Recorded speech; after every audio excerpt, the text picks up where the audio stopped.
Hello, everyone. Hope everyone is doing well. It's a Saturday, and some more locks came in that I had bought or bid on before I knew about my tax stuff. So, in a way, the tax thing, I was going to spend the majority of that money, like $750. I was probably going to spend a big chunk of that on locks because this particular bid was for two locks. They're both Yales. They're both used in the military or U.S. military issue. The only thing I didn't like about this particular bidder or this particular seller was you can tell he or she processed these locks after they got them, because he said that they sit there and go through and buy estate locks throughout the year, and then at the end of the year in January they have this one big sale where they sell a bunch of locks, and there were several of them that were like 6 and 12 locks at a time that I bid on that I couldn't. I was glad that I was outbid, basically, because um, I was going to get quite a few of them, and I can't afford it right now. But I did get a good deal on these two, because I've seen this one right here, someone trying to get $86 for one with the key. It's a push lock. If you can see, it pulls.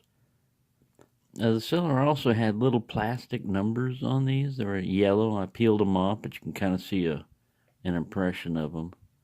You can see how that pulls up. This is actually where it's going to come out at. This is the hinge. I'm going to try to pick that guy open. If I can't pick him open, this is another thing that is core shimmable. Just by the nature of being a push key padlock, it has to. The whole core is basically, the Bible is the core is the shackle, part of the shackle. And on this Yale, it's got a nice brass shackle to it, and it's in pretty good shape. I just wish they would have allowed us to have the original patina, because if I want something jewelry, shiny and everything, I'll put jeweler's rouge on a buffing wheel. I know what they did, but it just doesn't look right to me, especially for a military padlock. Come on, man. You want to kind of like blend in with the scenery. You don't want to be standing out all shiny and everything. But anyway, that's just my thoughts. And then I got this little sterling. It's not a little one. It's the sterling regular size. So this one's made out of steel, and it's been rusted a little bit here and there. I may stick this one in vinegar if it can withstand it for just a little bit, because here I've got the other one, the other sterling that I haven't. And the original one that I had that said MLPS, I thought it said Maples. It's for Minneapolis, Minnesota. So it's not abbreviated on these. And here's that little 1924 one. So all these guys I need to get into. I need to get into that. And this Empire, which like I said, I have not even attempted on him. He's going to be like one of the last ones that I try to mess with, because I don't have all of the equipment that I need to get in there with.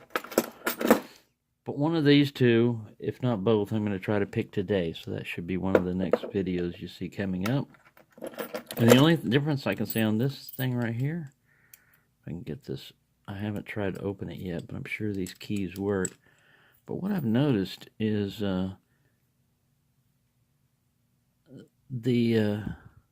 what you would think the actuator would be the last one is not as wide on this one as on the other one.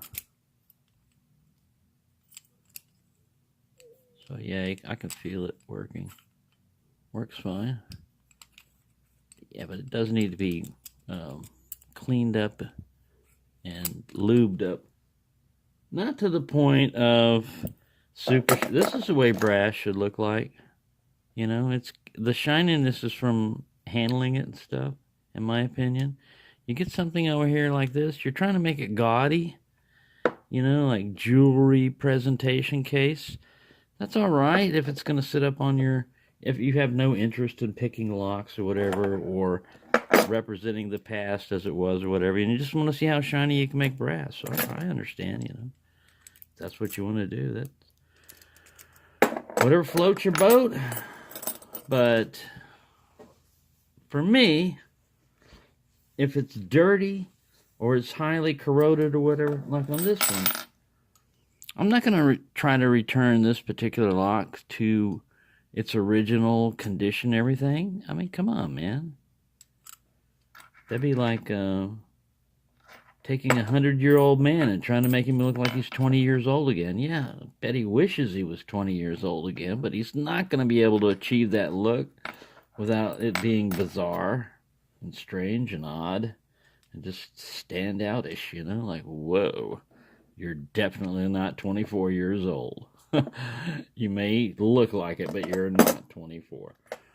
Anyway, there you go. That's my little rambling off in the world of strangeness and everything. But I'm going to get one of those guys open today. And thanks for watching. Oh, yeah, here's another one that's hiding. I forgot about this guy. He's not a U.S. military one, but look at that. Now, see that. This is a good comparison right here. They're basically the same type of padlock. This one might be slightly larger.